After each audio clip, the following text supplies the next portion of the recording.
Good day, everyone. This presentation is all about Agrarian Reform Agenda of President Duterte. Agrarian Reform Agenda of President Duterte. The Duterte administration inherited a complex agrarian reform landscape in the Philippines, marked by both success and significant challenge. While millions of hectares of land have been distributed to agrarian reform beneficiaries, persistent issues such as insufficient support service, illegal land transaction, and delayed land installation continue to hinder the program's effectiveness. So, the number one is challenge under Duterte's agrarian reform. Despite some lands distribution and insufficient support service, delay land installation, the conflicting administrative priorities, social justice versus economic development, significantly hampered the effectiveness of the agrarian reform program under President Duterte. The long-term impact remains a subject of ongoing debate. So, the second page is success of the agrarian reform agenda under President Duterte. The Duterte administration saw some success in the agrarian reform agenda, particularly in the terms of land distribution and increased credit access for beneficiary. The land distribution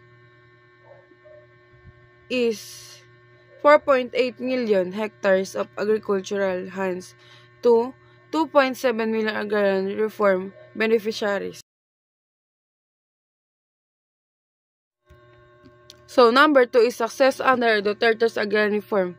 The Duterte administration achieved notable success primarily in the land distribution of 4.8 million hectares to 2.7 million ARBS through reactivating PARC, ensuring of allocating government lands and focusing on global distribution.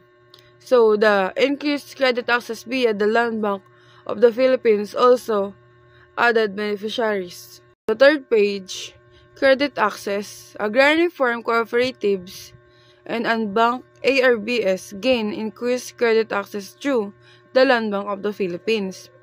It's important to note that despite this success, the agrarian reform program still faces significant challenges, such as a lack of sufficient support service for ARBS and ongoing land conflicts. Hampered success.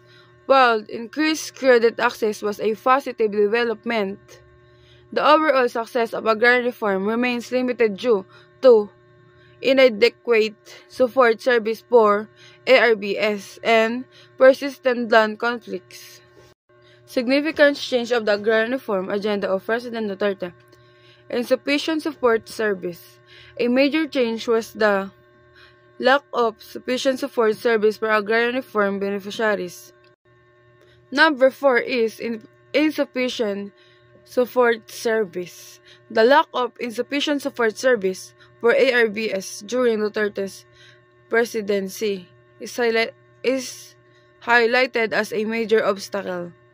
This deficiency led to low productivity, economic vulnerability, and in many cases illegal sales or leases, ultimately undermining the program goals.